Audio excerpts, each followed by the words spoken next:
Scientific data है जिसने ये दिखाया है कि अगर हम मास्क लगाएं, अगर हम अपनी फिजिकल डिस्टेंसिंग रखें, हाथ रेगुलरली धोएं, तो कोविड के केसेस जो हैं 30 से 40% कम हो सकते हैं।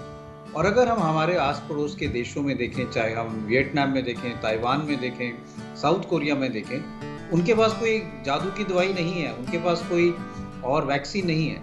उन्होंने सिर्फ यही चीज़ें करके, लोगों ने अपनी रिस्पॉन्सिबिलिटी समझी और यही चीज़ें करके वहाँ पे केसेस बहुत कम हो गए हैं। तो इसलिए अगर हम भी इसी को आगे ले पाएँ कि सब लोग ये अपनी रिस्पॉन्सिबिलिटी समझें कि हमें ये सब करना है और इससे फ़ायदा होगा, तो हमारे यहाँ केसेस भी कम होंगे और इकोनॉमिक जो है वो इकोनॉमिक ग्रोथ भी हो पाएगी।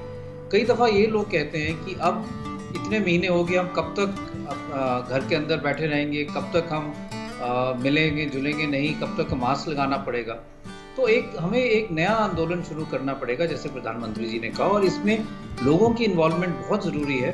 क्योंकि एक टाइप ऑफ ये समझें कि लोग दुखी हो गए हैं और उनको ये समझना चाहिए कि अभी पैंडेमिक ख़त्म नहीं हुआ है। अभी तो पैंडेमिक में कई और ऐसे चरण आ सकते हैं जहाँ पे केसेस बढ़ सकते हैं, जैसे कि मौसम बदल रहा है, पोल्यूशन आ रहा है, त्योहार आ रहे हैं। तो अगर हम इस पे पूरा ध्यान नहीं रखें और क्राउड हो जाए, लोग इकट्ठे हो जाएं किसी त्योहार पे और वो एक सुपर स्प्रेडिंग इवेंट बन जाए, तो हमारे केसेस एकदम बढ़ जाएंगे। इसको हमें रोकना है और इसको सारों को, जो हमारे पॉपुलेशन है, सब लोगों को, चाहे वो गाँव में हो चाहे शहरों में हो, ये समझना चाहिए कि ये हमारी एक रिस्पॉन्सिबिलिटी है कि हम ऐसी कोई सिचुएशन ना क्रिएट करें जिससे हमारे केसेस फिर बढ़ने लगें और एक और वेव आने शुरू हो जाए।